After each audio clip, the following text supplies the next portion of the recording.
বাজে উইকেটের কারণে শুধু মিরপুর শেরেবাংলা জাতীয় স্টেডিয়ামই শাস্তি পায় না, অস্ট্রেলিয়ার বিখ্যাত মেলবোর্ন ক্রিকেট গ্রাউন্ড অর্থাৎ এমসিজিকেও শাস্তি পেতে হলো।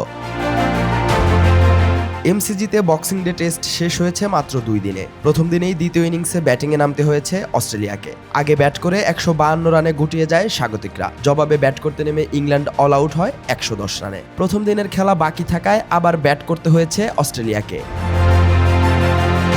প্রথম দিন 20 উইকেট পড়ায় অবাক হন এমসিজির পিচ কিউরেটর ম্যাট পেজ। পরের দিনও একই অবস্থা। এদিন উইকেট পড়ে 16টি।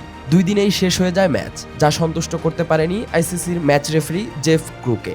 এমসিজির উইকেটকে অসন্তোষজনক বলে রিপোর্ট জমা দেন তিনি। ফলে অস্ট্রেলিয়ার বিখ্যাত এই স্টেডিয়ামের ঝুলিতে যোগ হয়েছে একটি ডিমেরিট পয়েন্ট।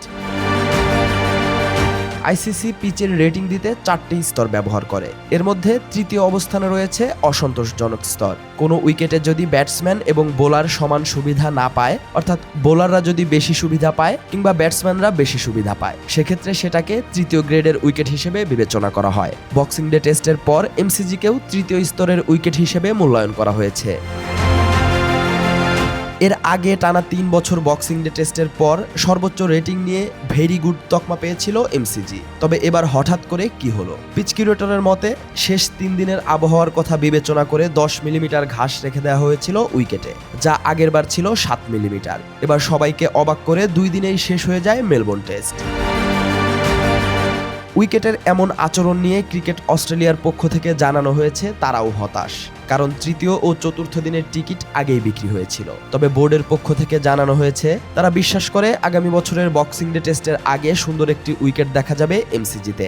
সেই সাথে এটাও জানানো হয় অস্ট্রেলিয়া হোম অ্যাডভান্টেজ আদায়ের জন্য কখনো পিচ তৈরি করে না। মিরপুর আর মেলবোর্নের তফাৎ এখানেই। হোম অ্যাডভান্টেজ নিতে গিয়ে সব দোষ মাথা পেতে নিতে হয় শেরেবাংলা স্টেডিয়ামকে। আর মেলবোর্নে এবার যা হয়েছে সেটা নিছকই ভুল বোঝাবুঝি।